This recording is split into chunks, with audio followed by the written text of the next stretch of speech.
So ಬನ್ನಿ ಮತ್ತೊಂದು product ಅನ್ನ ನಾವು ಇವತ್ತು ಅನ್ಬಾಕ್ಸ್ ಮಾಡೋಣ. ಇದು ಟೇಬಲ್ ಕ್ಲಾತ್. ನಮ್ದು ಮನೆಯಲ್ಲಿರೋ ಪ್ಲಾಸ್ಟಿಕ್ ಟೇಬಲ್ಗೆ ನಾವು ಟೇಬಲ್ ಕ್ಲಾತ್ ನ ಆರ್ಡರ್ ಮಾಡಿದ್ದೆ. ಸೊ ಅದ್ರ ಮೇಲೆ ತುಂಬಾ ಗಲೀಜಾಗೋದು, ಸೊ ಇದನ್ನ ಆಗೋದ್ರಿಂದ ಬನ್ನಿ ಅನ್ಬಾಕ್ಸ್ ಮಾಡೋಣ ಇದನ್ನ. ಸೊ ಇದನ್ನ ನಾವು ಮೀಶೋದಿಂದ ಆರ್ಡರ್ ಮಾಡಿದ್ದು. ತುಂಬಾ ಒಂದು ಚೆನ್ನಾಗಿ ಅನಿಸ್ತು ನಮ್ಗೆ. ಸೊ ಬನ್ನಿ ಅದ್ರದ್ದು ಕ್ವಾಲಿಟಿ ಯಾವ ತರ ಇದೆ ಅಂತ ಚೆಕ್ ಮಾಡೋಣ.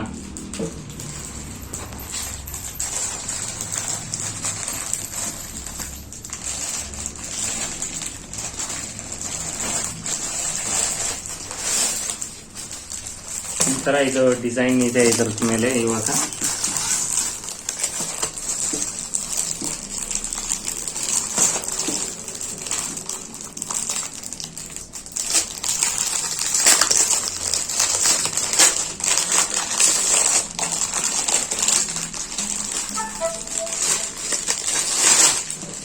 ಸೊ ನೀವು ನೋಡ್ಬೋದು ಯಾವ ತರ ಒಂದು ತುಂಬಾ ಚೆನ್ನಾಗಿ ಡಿಸೈನ್ಸ್ ನಮ್ಗೆ ಇಷ್ಟ ಆಯ್ತು.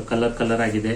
ಮತ್ತೆ ಇದಕ್ಕೆ ನಾಟ್ ಓನ್ಲಿ ಡಿಸೈನ್ಸ್, ಬಾರ್ಡರ್ಗೆ ಈ ತರ ಇದನ್ನ ಡಿಸೈನ್ ಕೊಟ್ಟಿದ್ದಾರೆ. ಅದು ತುಂಬಾ ಇಷ್ಟ ಆಯ್ತು. ಇದನ್ನ ನೋಡಿ ಅದಕ್ಕೆ ನಾವು ಆರ್ಡರ್ ಮಾಡಿದ್ದು. ಸೊ ಇದನ್ನ ನಾವು ಮೀಶೋದಿಂದ ಆರ್ಡರ್ ಮಾಡಿದೀವಿ. ಸೊ ಇದಕ್ಕೆ ನಿಮ್ಗೆ ಬೈಯಿಂಗ್ ಲಿಂಕ್ ಮತ್ತೆ ಏನ್ ಪ್ರೈಸ್ ಇದೆ ಅಂತ ನಾನು ನಿಮ್ಗೆ ಶೇರ್ ಮಾಡ್ತೀವಿ. ಸೊ ಡಿಸ್ಕ್ರಿಪ್ಷನ್ ಬಾಕ್ಸ್ ಅಲ್ಲಿ ನಿಮ್ಗೆ ಲಿಂಕ್ ಅನ್ನ ಹಾಕಿರ್ತೀವಿ. ಸೊ ನಿಮ್ಗೆ ಈ ತರ ಇಷ್ಟ ಆಯ್ತು ಅಂತಂದ್ರೆ ಇದನ್ನ ನೀವು ಪರ್ಚೇಸ್ ಮಾಡ್ಕೋಬಹುದು. ಸೊ ಬನ್ನಿ ಯಾವ ತರ ಡಿಸೈನ್ಸ್ ಇದೆ. ಸೊ ಇದು ಪ್ಲಾಸ್ಟಿಕ್ ಮಟೀರಿಯಲ್. ಇದ್ರ ಮೇಲೆ ನೀವು ಏನೋ ನೀರಾಗಲಿ ಅಥವಾ ಏನೇ ಬಿದ್ರೂ ನೀವು ಈಸಿಯಾಗಿ ಕ್ಲೀನ್ ಮಾಡಬಹುದು. ವಾಷಬಲ್ ಇದೆ ಇದು. ಸೊ ಈ ತರ ನೀವು ನೋಡ್ಬೋದು.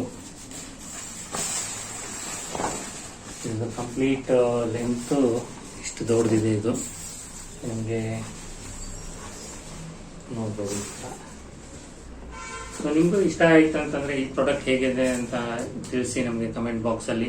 ಸೊ ಇಷ್ಟ ಆಯ್ತು ಅಂದ್ರೆ ನೀವು ಹೋಗಿ ಪರ್ಚೇಸ್ ಮಾಡಬಹುದು. ಸೊ ಇದೇ ತರ ನಾವು ನಿಮ್ಗೆ ಅನ್ಬಾಕ್ಸ್ ವಿಡಿಯೋಸ್ ತರ್ತಾ ಇರ್ತೀವಿ. ಸೊ ನಮ್ಮ ಚಾನೆಲ್ ನ ಸಬ್ಸ್ಕ್ರೈಬ್ ಮಾಡಿ. ಸೊ ವಿಡಿಯೋಸ್ಗಳು ಇಷ್ಟ ಆದರೆ ನಿಮ್ಮ ಫ್ರೆಂಡ್ಸಿಗೂ ಶೇರ್ ಮಾಡಿ, ಲೈಕ್ ಮಾಡಿ, ಕಮೆಂಟ್ ಮಾಡಿ. ಸೊ ಇಷ್ಟು ಹೇಳ್ತಾ ಈ ವಿಡಿಯೋನ ಇಲ್ಲೇ ಮುಗಿಸ್ತಾ ಇದ್ದೀನಿ. ಸೊ ನೆಕ್ಸ್ಟ್ ವಿಡಿಯೋಲಿ ಸಿಗೋಣ. ಅಲ್ಲಿವರೆಗೆ bye, take care, love you all.